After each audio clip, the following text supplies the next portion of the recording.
Hello, my name is Dr. Ridwan Fontaine, and today we are looking at the last part of Surah Al-Baqarah, the conclusion.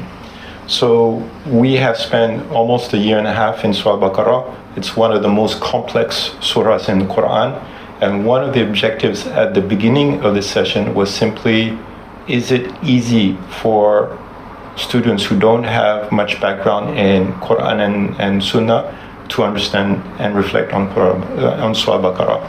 And the answer is yes.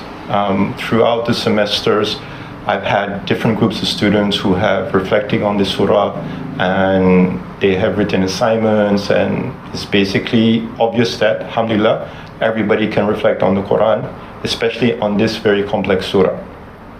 Now, having said that, is it possible to summarize the whole of Surah Al-Baqarah with one story? And the answer is yes. Now, as a reminder, there are two periods in Revelation. One is before the Hijrah and one is after the Hijrah. Before the Hijrah, it's called Meccan Quran, and the focus of Meccan Quran is to develop the individual attributes of Muslims as individuals, right? So it's focused on the individual. After Hijrah, it's called Medinan Quran, and it's more focused on the community. What do you need as a community? What are the attributes of a Muslim community? So Surah Al-Baqarah is a Medinan Quran, so the focus is on the community. And there's a story known as the people of the Sabbath. So the people of Sabbath is basically a village near the sea. The majority of people in this village were from Bani Israel. And they were fishermen, and as a rule, they're not allowed to work on Saturdays. So what a lot of these fishermen started to do is they put out the net on Friday night.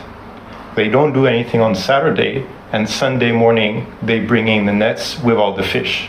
And the argument is, we didn't do any work on Saturday. So obviously it was twisting the laws. It was kind of making a joke of the Sharia that they had at the time. What the Quran highlights is that there are three kinds of people in that village. One were the fishermen who committed the sin. Then there was a group of people who didn't commit the sin, but they didn't say anything. Even though the sin was being committed very openly, they just kept quiet. This is what I would call a passive Muslim. Don't know, don't care kind of attitude.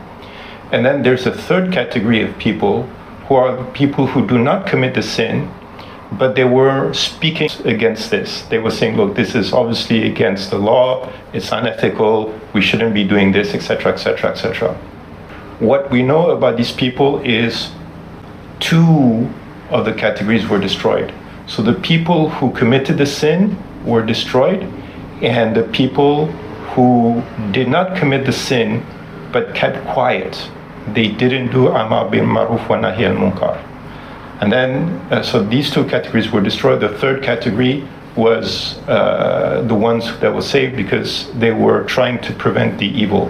Whenever I talk about this, I have to make a disclaimer. You are not responsible for all the problems in the society, but you are responsible for the problems within your circle of influence. So for example, if you were living at that time in this village and your uncle was a fisherman, then you have to talk to your uncle because he's your relative. You can influence him. You cannot influence a stranger, right? So you have to operate within your circle of influence. Now, what is really important to understand is that even though this is a story about Bani Israel, it's a lesson for Muslims today. And in Malaysia, a very common, there are two very common problems. One is corruption, bribery. The other is riba. And riba in particular is so much taken for granted. But the way Allah subhanahu wa ta'ala describes riba in the Quran, if you take riba, it's like you are declaring war on Allah and His Messenger. Right? This is at the end of Surah Al-Baqarah. Right? So again, what you will find in Malaysia is there are three kinds of communities. There's some people who are taking riba. There's another group people who do not take riba, but they basically don't try to prevent their relatives or their friends from taking riba. And then there are people who are not taking riba, but they're also highlighting this as a problem that we have to deal with. Okay, so I find that this story of the people of this village, the people of the Sabbath, it really summarizes in very, very nice way some of the key lessons of Surah Al-Baqarah. Okay, the next time we meet, inshallah, we will start talking about Surah Al-Imran. I'll see you there. Assalamu alaikum wa barakatuh.